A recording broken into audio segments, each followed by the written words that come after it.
Hello বন্ধুরা, আসসালামু আলাইকুম। আজ নিয়ে আসলাম দেশি মুরগি।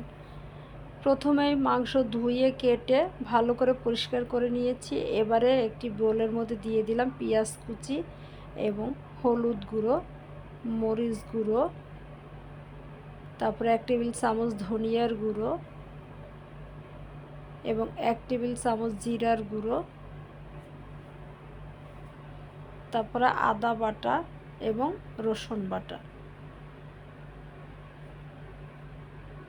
পরিমাণ মতো তেল, সরিষার তেল,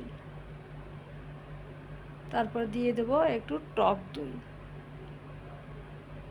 আর দিয়ে দেব লবণ। এরপর দিয়ে ভালো করে সুন্দর করে মেখে নিব হাত দিয়ে, সবগুলো মশলার সাথে যাতে মাংস মিলে যায় ভালো করে মেখে নিব। একটু সময় ধরে মাংসটা মাখাতে হবে যাতে সমস্ত মশলার সাথে মাংস মিলে যায়। এবারে দিয়ে দিলাম গরম মশলার গুঁড়ো। তারপরে চলে আসলাম চুলোতে।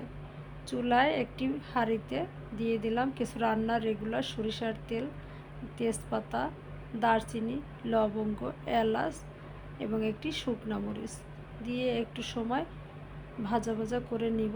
তারপরে দিয়ে দেব পরিমাণ মতো পেঁয়াজ কুচি। পেঁয়াজ কুচি দিয়ে হালকা নেড়ে চেড়ে পেঁয়াজ ভেজে নেব। পেঁয়াজ ভাজা হয়ে গিয়েছে, এবারে সেই মাখানো মাংস দিয়ে দেব। দিয়ে ভালো করে নেড়ে চেড়ে পেঁয়াজের সঙ্গে মিশিয়ে দেব। একটু সময় ধরে রান্না করতে হবে, কারণ এটা দেশি মুরগি, না হয় সিদ্ধ হতে সময় বেশি লাগবে। ঢেকে দিলাম। 5 থেকে 7 মিনিট পরে চলে আসলাম।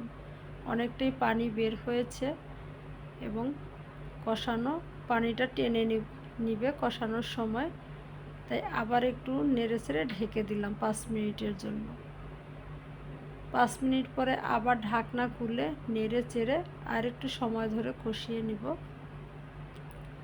যত সময় ধরে বেশি কষানো হবে ততই মাংসের স্বাদটা বেড়ে যাবে।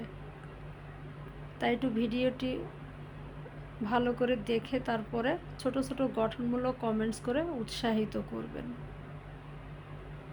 আবার ঢাকনা খুলে নেড়ে চেড়ে দিলাম। এবারে দিয়ে দেব পরিমাণ মতো গরম পানি, দিয়ে নেড়ে চেড়ে ভালো করে ঢেকে দেব 5 থেকে 7 মিনিটের জন্য। আমার রান্না হয়ে গিয়েছে। এবার পরিবেশনের পালা। যদি ভিডিওটি ভালো লাগে অবশ্যই লাইক, শেয়ার, কমেন্টস করতে ভুলবেন না। ধন্যবাদ।